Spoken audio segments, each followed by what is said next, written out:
साथियों, आज के वीडियो का टॉपिक है उच्च प्राथमिक स्तर पर गणित शिक्षण। जी हाँ साथियों, गणित शिक्षण में जब बच्चे प्राथमिक स्तर से उच्च प्राथमिक स्तर पर आते हैं, तो उन्हें गणित पढ़ते हुए कुछ चुनौतियों का सामना करना पड़ता है या फिर उन्हें कई दिक्कतों का सामना करना पड़ता है।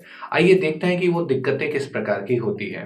सबसे पहले प्राथमिक गणित में वो प्राकृत संख्याओं से परिचित होते हैं, लेकिन जैसे ही उच्च प्राथमिक कक्षा में आते हैं तो उन्हें नेगेटिव नंबर्स या फिर पूर्णांक संख्याओं से परिचित होना पड़ता है, जो उन्हें थोड़ा मुश्किल लगता है। दूसरा, प्राथमिक स्तर पे बच्चे संख्याओं से परिचित होते हैं 1, 2, 3, 4, लेकिन अचानक से उच्च प्राथमिक स्तर कक्षा 6 में उन्हें संख्याओं की जगह कुछ चिन्ह का उपयोग करना पड़ता है, एक्स, वाई, जेड या फिर ए, बी, सी। ये भी उन्हें समझ में नहीं आता कि हम अचानक से इन लेटर्स का उपयोग क्यों करने लग गए। साथ के साथ भिन्न संख्याओं को जब उन्होंने समझ बनाई थी प्राथमिक गणित में, लेकिन अब उनके साथ संक्रिया करनी पड़ती है भिन्न संख्याओं के साथ, जो एक कठिन काम है।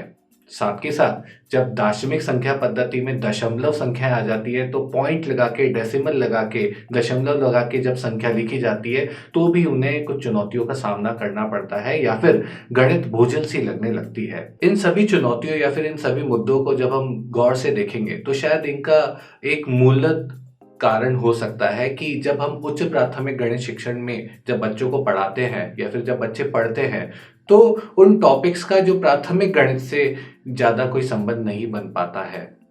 दूसरा, जब उच्च प्राथमिक गणित शिक्षण के टॉपिक्स को जब बच्चे पढ़ते हैं, तो उनका दैनिक जीवन से भी कोई कनेक्ट नहीं बन पाता, ना कि दैनिक जीवन में उसका कोई एप्लीकेशन बन पाता है।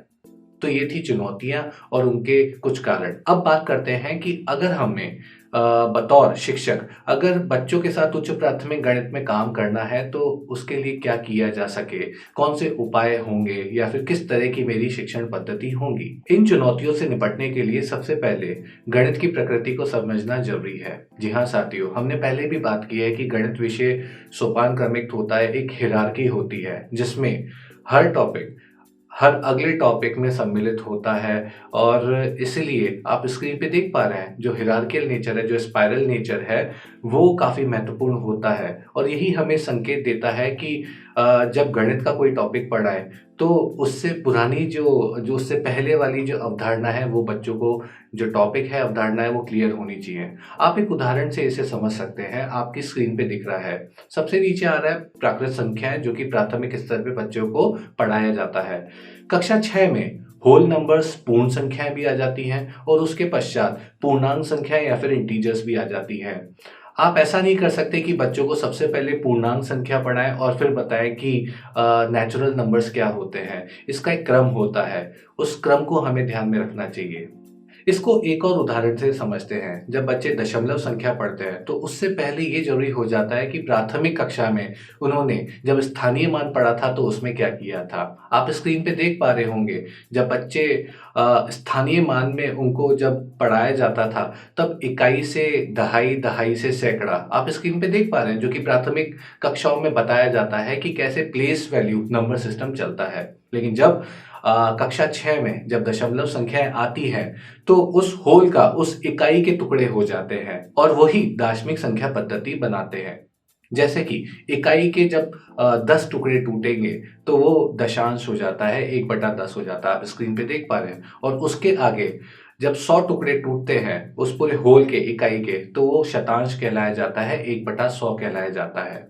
ये बच्चों को अगर पूरे चैन के तौर पे, पूरी एक सीरीज़ के तौर पे पूरा अगर आप दर्शा पाएँ, जो स्क्रीन पे देख पा रहे हैं कि इकाई अगर बीच में है, तो एक तरफ तो दहाई और सैकड़ा चल रहे हैं और आगे जा रहा है और दूसरी तरफ 1/10 और 1/100 दशांश और शतांश चल रहे हैं। तो इससे बच्चे को एक पूरी पिक्चर क्लियर होगी और दशमलव संख्या जो आ रही है, उसको वो आइसोलेशन में नहीं देखेगा, उसको एक पूरे इंटीग्रेटेड तौर पे देख पाएगा। साथियों, अब हम दूसरा मुद्दा लेते हैं कि बच्चे जब उच्च प्राथमिक गणित पढ़ते हैं, तो टॉपिक्स का अपने जीवन से कोई कनेक्ट नहीं बना पाते। जी हाँ साथियों, टॉपिक्स का जीवन से कनेक्ट बनाने के क्या तरीके हो सकते हैं, इसको हम एक कुछ उदाहरण से समझते हैं। एक टॉपिक लेते हैं जो कि कक्षा 6 या 7 में बच्चों के समकक्ष आ जाता है, कॉमन मल्टीपल्स या फिर एलसीएम जो लोएस्ट कॉमन मल्टीपल होता है।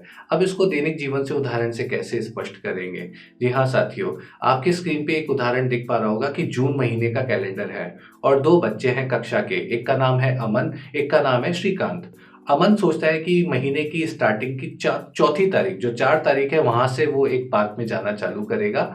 4, 8, 12, तो वो 4 का पहाड़ा के जो तारीख होगी उसमें वो पार्क में जाएगा। और जो श्रीकांत है वो ये सोचता है कि वो 6 तारीख से और हर 6 दिन के अंतराल में वो पार्क में जाएगा। अब बच्चों से पूछ सकते हैं कि अगर ये दोनों बच्चे हैं तो एक दिन, वो दिन कौन-सा होगा जब ये पार्क में मिलेंगे? तो शायद उन्हें ये उदाहरण स्पष्ट लगे और या फिर इंटरेस्टिंग लगे और ऐसे कई उदाहरण बच्चे खुद बनाएँ। तो इसलिए दैनिक जीवन में जो ये मुश्किल टॉपिक आते हैं, एलसीएम, एचसीएफ या फिर अलजेब्रा, बीजगणित आती है, उसको आप कनेक्ट कर सकते हैं। इसका एक और मजेदार उदाहरण लेते हैं। जब बच्चे कक्षा 6 में बीजगणितीय व्यंजक से परिचित हो रहे होते हैं, तो अलग-अलग वेरिएबल्स को उपयोग में लेते हैं।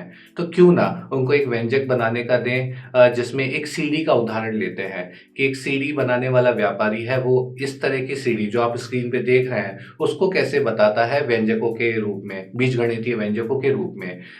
इस सीढ़ी में 2 लंबे डंडे हैं तो इसको 2L कह सकते हैं। L यानी जो कैपिटल L है वो है बड़ा डंडा और जो उसके बीच में जो छोटे डंडे हैं उसे स्मॉल s के रूप में लिखाया गया है।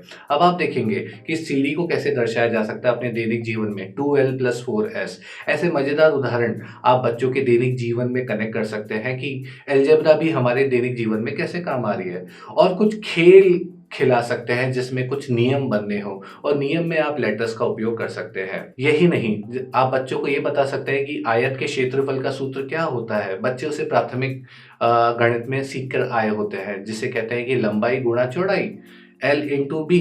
और यही L इंटू बी जो वेरिएबल हो जाते हैं, यहीं से अलजेब्रा के जो वेरिएबल्स हैं यही काम आने लग जाती है और बीजगणितिक भाषा के तौर पे दैनिक जीवन में उपयोग होने लग जाती है। यही साथियों, तो आज हमने इस वीडियो पे चर्चा की कि कैसे उच्च प्राथमिक गणित शिक्षण में बच्चों के समकक्ष कुछ चुनौतियां आती हैं और उसके कुछ 2 मूल कारण पे हमने चर्चा की। प्रथम, कि बच्चे प्राथमिक गणित शिक्षण से उच्च प्राथमिक गणित शिक्षण को नहीं जोड़ पाते। दूसरा, बच्चे अपने दैनिक जीवन से उच्च प्राथमिक गणित शिक्षण के जो मुश्किल टॉपिक आते हैं उसको कोई कनेक्ट नहीं कर पाते या फिर उसका दैनिक जीवन में जो एप्लीकेशन है वो नहीं ढूंढ पाते। उम्मीद है साथियों ये वीडियो आपकी मदद करेगा जब आप बच्चों के साथ उच्च प्राथमिक गणित में कार्य करेंगे। धन्यवाद।